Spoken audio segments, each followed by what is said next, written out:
Wherever you go, whatever you do, throw a little at it. Omax, Vest and Briefs. வார விடுமுறை தினத்தையொட்டி ராமேஸ்வரம் அக்னி தீர்த்த கடற்கரையில் குவிந்த பக்தர்கள் புனித நீராடி ராமநாத சுவாமியை தரிசனம் செய்து வருகின்றனர். கூடுதல் தகவல்களை செய்தியாளர் லிங்கேஸ்வரன் வழங்க கேட்கலாம். லிங்கேஸ்வரன் வணக்கம். அங்கு வந்திருக்கக்கூடிய பக்தர்களுக்கு என்னென்ன அடிப்படை வசதிகள், சிறப்பு ஏற்பாடுகள் செய்யப்பட்டிருக்கு?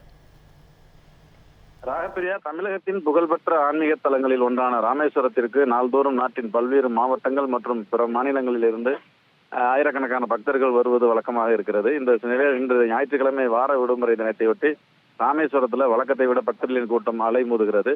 அதிகாலை முதலே ஆயிரக்கணக்கான பக்தர்கள் அக்னி தீர்த்த கடற்கரையில் குவிஞ்சிருக்கிறாங்க.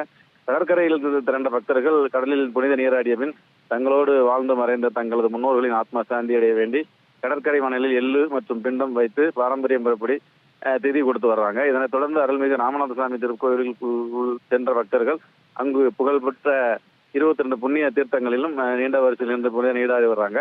தீர்த்த மடலை முடித்த பக்தர்கள் ஈர ஆடைகளை கலைந்து புத்தாடை உடுத்து சுவாமி தரிசனத்திற்காக வரிசையில் காத்திருக்கிறாங்க. வாரம் விடுமுறை என்பதால் கூட்ட நெரிசல் அதிகமாக காணப்பட்ட நிலையிலும் பக்தர்கள் பொறுமையுடன் நீண்ட வரிசையில் சென்று அருள்மிகு ராமநாத சுவாமி மற்றும் அருள்மிகு பகவதிரி அம்மாள் மனமுருகி தரிசனம் செய்து வர்றாங்க. பக்தர்களின் வருகை அதிகரித்துள்ளதால இந்த கூட்ட நெரிசலை பயன்படுத்தி திருட்டு போன்ற எந்த ஒரு அசம்பாவிதங்களும் குற்றச்செயல்களும் நடைபெறாமல் இருக்க காவல்துறை சார்பில் பலத்த பாதுகாப்பு ஏற்பாடுகள் செய்யப்பட்டுள்ளன. கோயிலை சுற்றியுள்ள 4 ரத வீதிகளிலும் மற்றும் கடற்கரை பகுதிகளிலும் போலீசார் தீவிர ரோந்து பணிகளையும் கண்காணிப்பு பணியில் ஈடுபட்டு வர்றாங்க. போக்குவரத்து நெரிசலை கட்டுப்படுத்தவும் கூடுதல் போலீசார் நியமிக்கப்பட்டிருக்கிறாங்க. ராகப்பிரியா, நன்றி லிங்கேஸ்வரன்.